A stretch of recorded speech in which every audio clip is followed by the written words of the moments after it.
He kept praising Eisenhower's Operation Wetback over and over again without saying the name, okay? For understandable reasons.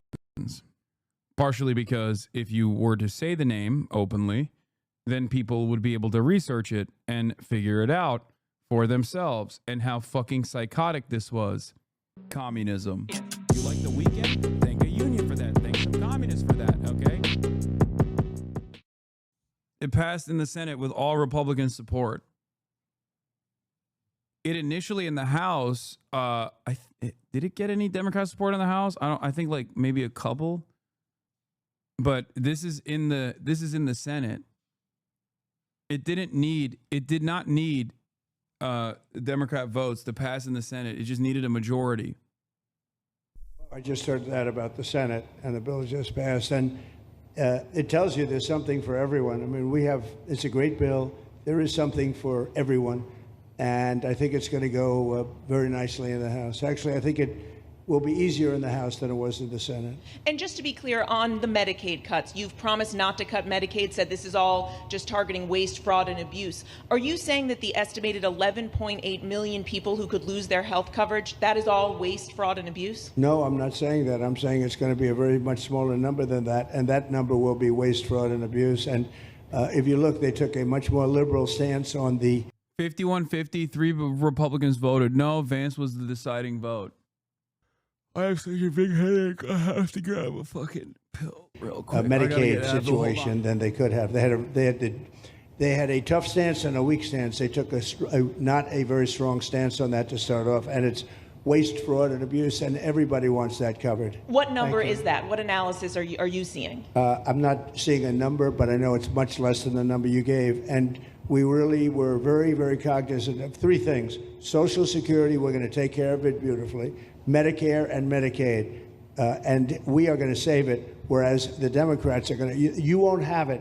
They will destroy Medicare and Medicaid, and they have to because their numbers don't work. So it's not going to happen. They're the ones that have destroyed Medicare. They have made it so bad already, they're going to make it a lot worse, but now we'll be in charge, so we're going to have no problem with Medicaid or Medicare or Social Security. Thank you. Mr. President. Yeah. Mr. President. Claire Gall with Wink News in Fort Myers.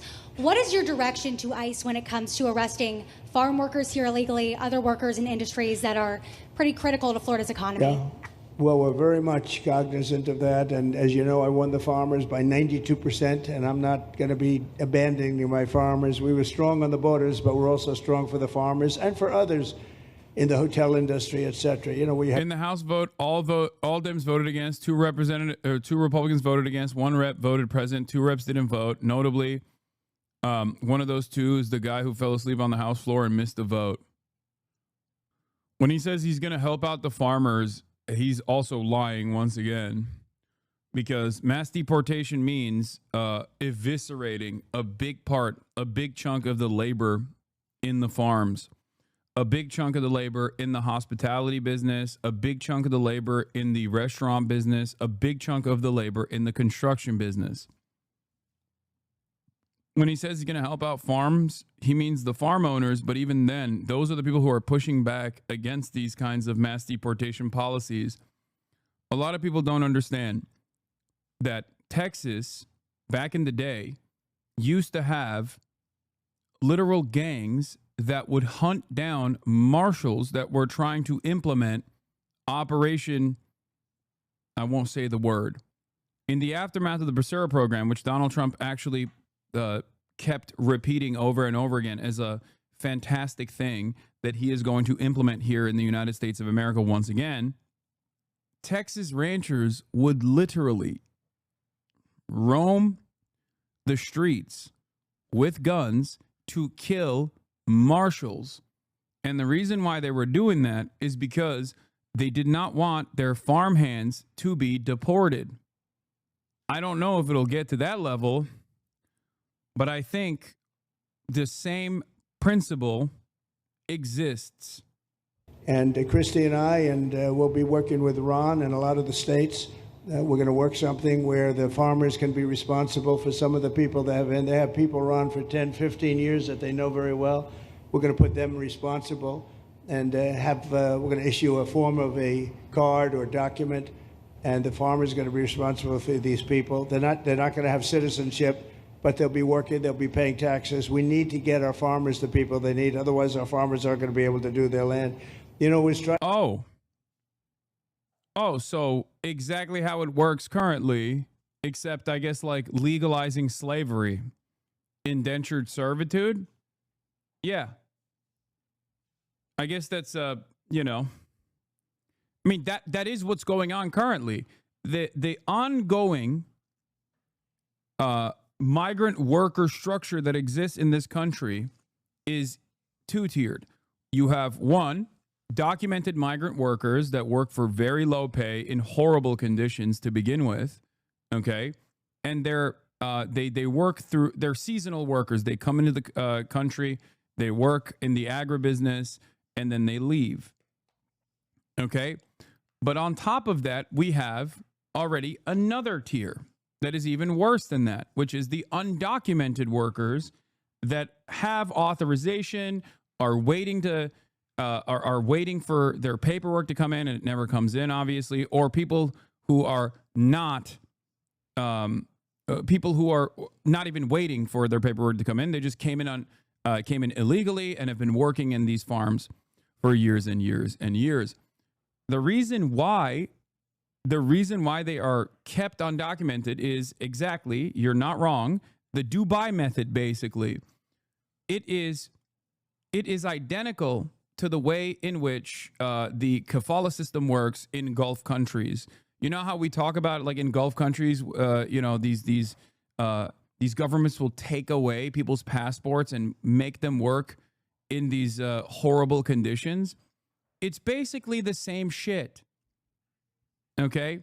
It's a different version of the kafala system in the United States of America, where we refuse to give proper clearance and authorization, or refuse to give full-blown citizenship, full-blown documentation to a lot of these people, so we can actually use and abuse them, and they can be easily discarded through the legal process.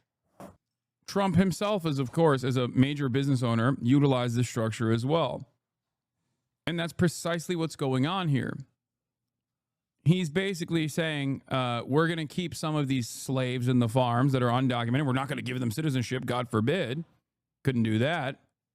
Tried once before, many, many years ago, where there was a very strong guy, and he got everybody out, and every farm almost in the country, but every farm in California, every farm in Iowa, almost all the farms went bankrupt. They had nobody to work, and we don't want to have that situation. So we're going to work it. We're going to put our farmers and others in charge of the people that they have under them. They know the people, and I think it's going to work out really well. We're going to take care of our farmer, but we're going to get the criminals out. Okay? He's talking about Eisenhower, by the way. He's literally talking about Eisenhower. The very strong guy that he's talking about, he has openly said is tailored off of Eisenhower's Operation Wetback. Okay? That's what this is. And he openly said it on the fucking campaign trail over and over again. Operation Wetback was an immigration law enforcement initiative under President Dwight Eisenhower, created by Joseph Swing, a retired United States Army Lieutenant General and head of the United States Immigration and Nationalization Service. The program was implemented in June 1954 by U.S. Attorney General Herbert Brownell. The short-lived operation used military-style tactics to remove Mexican immigrants, some of them American citizens. It's the name of the fucking program. I know it's a slur, chatters. It's literally the name of the fucking program. The short-lived operation used military-style tactics to remove Mexican immigrants, some of them American citizens, from the United States. Though millions of Mexicans had legally entered the country through joint immigration programs in the first half of the 20th century, with some being naturalized citizens and some once native, Operation Wetback was designed to send them to Mexico. The program became a contentious issue in Mexico-United States relations, even though it originated in a request by the Mexican government to stop the illegal entry of Mexican laborers into the United States. Legal entry of Mexican workers for employment was at the time controlled by the Bracero program, established during World War II. A former version of this existed in World War I as well, a limited version of the Bracero program. by an agreement between the U.S. and Mexican governments. Operation Wetback is primarily a response to a pressure from a broad coalition of farmers and business interests concerned with the effects of illegal immigration from Mexico. Upon implementation, it gave rise to arrests and deportations by U.S. Border Patrol. During World War II, there was need for people to work in the agribusiness. A lot of the young men were busy fighting in World War II. And in an effort to keep the American agribusiness going, they utilized the Bracero program, or they had implemented the Bracero program before as well. And this is the second implementation, 1943 to 1964. During World War II, Mexican and American governments developed an agreement known as the Bracero program, which allowed Mexican laborers to work in the United States under short-term contracts in exchange for stricter border security and the return of illegal Mexican immigrants to Mexico. Instead of providing military support for the U.S. and its military allies, Mexico would provide laborers for the U.S. with the understanding that border security and illegal labor restrictions would be tightened by the United States. The United States agreed based upon a strong need for cheap labor to support its agricultural business. The first implementation of the Bracero program was before 1942. This is the second implementation of the Bracero program, technically. Aviva Chomsky details this in her book that is very instructive. I forget the name of the book right now. Noam Chomsky, one of Noam Chomsky's daughters, Aviva Chomsky, wrote extensively on the process of how laborers have been kept undocumented in an effort for capital owners to develop super profits. Undocumented, How Immigration Became Illegal. It's the name of the book. The program began September 27, 1942, when the first braceros were admitted into the United States under this agreement with Mexico. The program called for braceros to be guaranteed wages, housing, food, and exemption from military service. However, even though this was an agreement promised by the United States, conditions were imposed by Mexico that only healthy young men with agricultural experience who could show a permission letter stating they were not needed in Mexico were eligible, and workers who did not fit this requirement were denied paperwork to work in America. The Bracero program would not have a consistent implementation or direction during its 22-year duration. The program itself can be classified into three main phases. The first, between 1942 and 1946, saw heavy input from the Mexican government. The second phase was between 1947 and 54, where the policy shifted from mass legalization of illegal immigrants to mass repatriation of said immigrants. The El Paso incident, see slightly below, would begin discussion of establishing a labor pool versus dealing with the illegal invasion of these immigrants. In certain cases, undocumented workers found by INS agents would be legalized as braceros instead of deported. The final phase lasted from 55 to 64 and thus saw the end of the Bracero program. The paradoxical nature of wanting a source of labor in the form of Mexican immigrants, but the distaste for the immigrants by the population would persist in the United States. Border control leading up to Operation Wetback in 1943, more United States border control officers were posted along Mexico's northern border. Pressure from well-connected Mexican land and farm owners frustrated with the Bracero program prompted the Mexican government to call a meeting in Mexico City with four agencies of the United States government: Department of Justice, Department of State, the INS, and Border Patrol. At its peak, the Bracero program allotted around 309,000 contracts to Mexican laborers. What followed was a series of repatriations under the name Operation Wetback. Similar repatriations could be seen during the Great Depression. Okay? Donald Trump kept repeating this over and over again on the campaign trail. During the election cycle, he kept saying, I'm going to do what Eisenhower did. I'm going to do what Eisenhower did. I kept repeating this over and over again. INS, by the way, is the early version of Customs and Border Patrol before the Department of Homeland Security, before 9/11. It was called the INS. Okay? He kept praising Eisenhower's Operation Wetback over and over again without saying the name. Okay? For understandable reasons.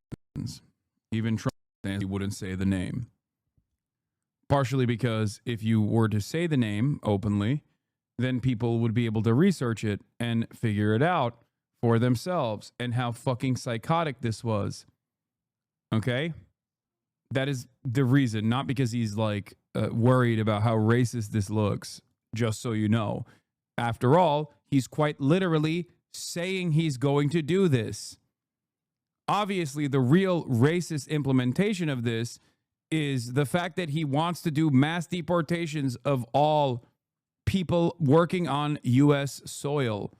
That is the real racism, not like calling it Operation Wetback or not. Okay? Lock the fuck in. You could call it Operation Puppies, and it still would be an immensely brutal policy.